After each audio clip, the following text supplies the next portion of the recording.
Hi, everybody. Welcome back to Black Hat USA, SecurityGuideTV.com, episode 1219. What's your name, sir? My name is Rudolph Araujo. I'm from Awake Security. And what do you do for them?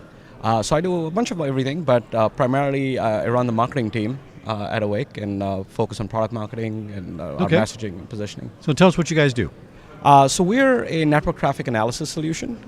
Primarily what that means is we look at network data and use that to essentially do three things. Firstly, identify what's actually on the network.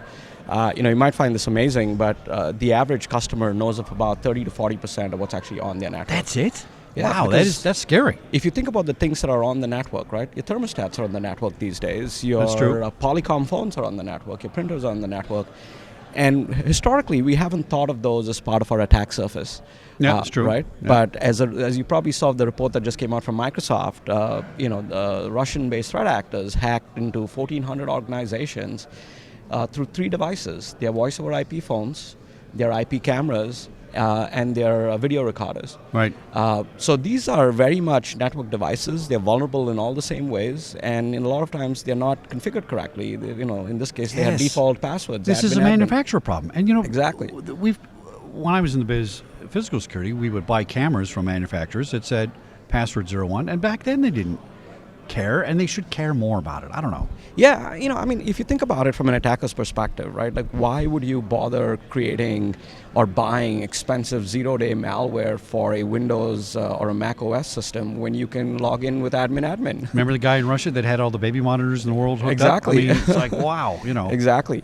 So that's one of the big trends that we've seen, just the proliferation of devices. Like I said, anywhere between 1.5 and 3x the amount of stuff that people thought they had. Right. The other thing that's happening is the attackers are also evolving to not using malware as much, right? Or certainly not using malware as they get further and further into the kill chain, where, frankly, because it's not necessary. It's not necessary. Oh, interesting. Right? Because now they're on the inside. And are they going through the firmware to get in? No, they don't even have to go through the firmware, right? Think about it. If you've got a vulnerable device in your network, or if I send you an email saying, "Hey, Chuck, I'm the CFO, and we just launched a new vendor. Can you send me a new username and password for that person?"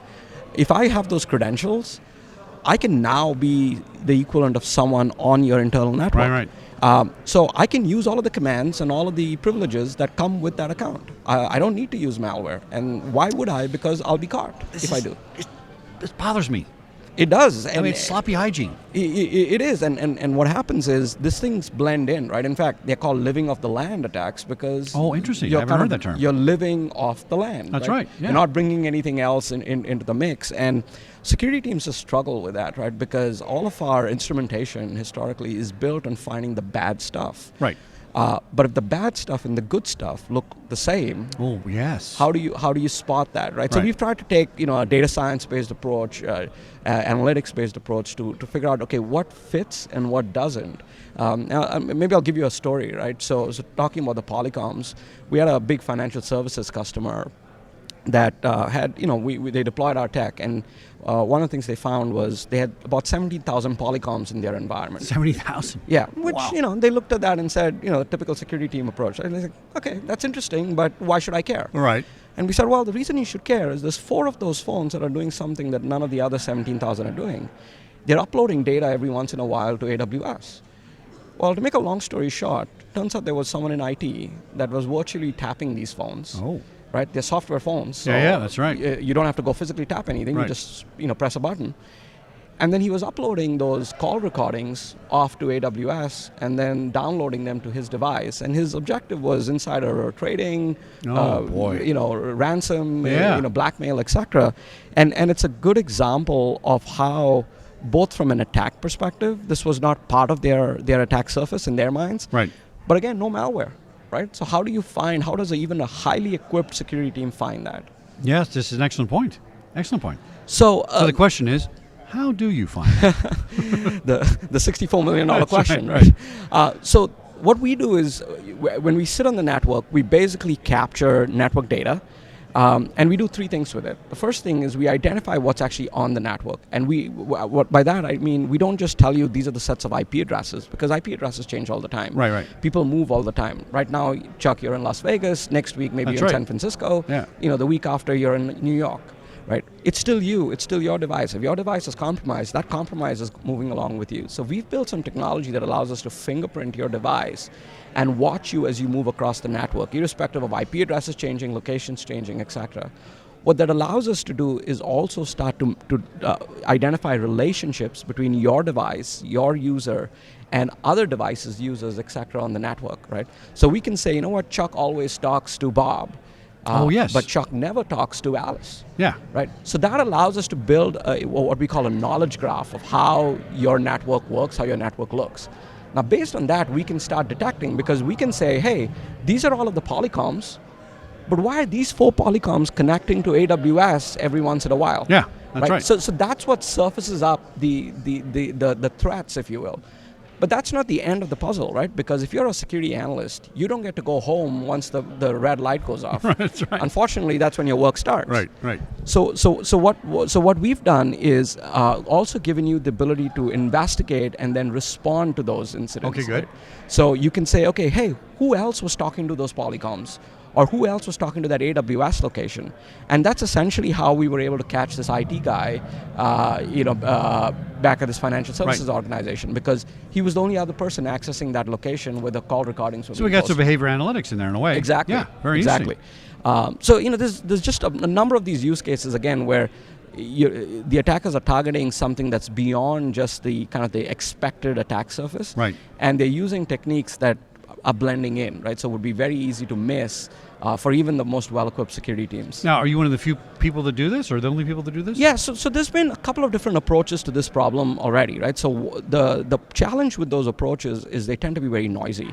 Because let me give you an example. So, let's take you again, Chuck, as an example, right? So you're in Las Vegas this week, next week you're in San Francisco. Let's say we built a profile for you and said, okay, you know what, Chuck logs in from Las Vegas. Well, when you go to San Francisco next week, we're going to say, Chuck's credentials are probably stolen because he's suddenly logging in from San Francisco. Then I get turned off and I got friction. Exactly. So the problem with that anomaly detection approach, a lot of these companies use what's called unsupervised machine learning, right? They listen to what you're doing, or they watch what you're doing, and then they alert based on the fact that your pattern of behavior, your pattern of life has changed. The problem is patterns of life change for very, very good reasons, right? Not every anomaly. In fact, most anomalies are not malicious, right? And on the other hand, most malicious things need not be anomalies, right? So that's the big challenge that the first generation of solutions that attempted behavioral analytics had, is they generated a lot of noise, a lot of false positives. What we've tried to do is really address that in 2 ways, right? So firstly, we apply kind of an ensemble of machine learning techniques to this problem. So we don't just rely on unsupervised learning. We also don't just rely on what you've done in the past. We're looking at what everyone else in your peer group, the people that are most like you, as a group, are doing. I'll give you an example of that, right? So a lot of times, IT might roll up new software, and that software starts, contacting the home base, if you will. And the challenge with that is that's a new behavior. So if you've got the traditional approach to behavioral analytics, that looks like data exfiltration, or it looks like command and control. Whereas with us, we know that that's behavior that we're seeing across the ecosystem. So we have the ability to kind of tamper that down and say, okay, yeah, it's an interesting signal, but by itself, it's not a security threat yet, unless we see some other parts of that puzzle come together. Fantastic solutions. I'm very impressed. Thank you. Because my small brain gets new concepts and go, that's new, that's something different. Excellent. I really like it. Excellent. Give us your website one more time. It's awakesecurity.com. Just simple spelling, awake.com. AWAKE security, as everyone spells it. All right, beautiful. .com. All right, beautiful. Back in a minute here, Black Hat 2019 in Las Vegas, Nevada. Thank you.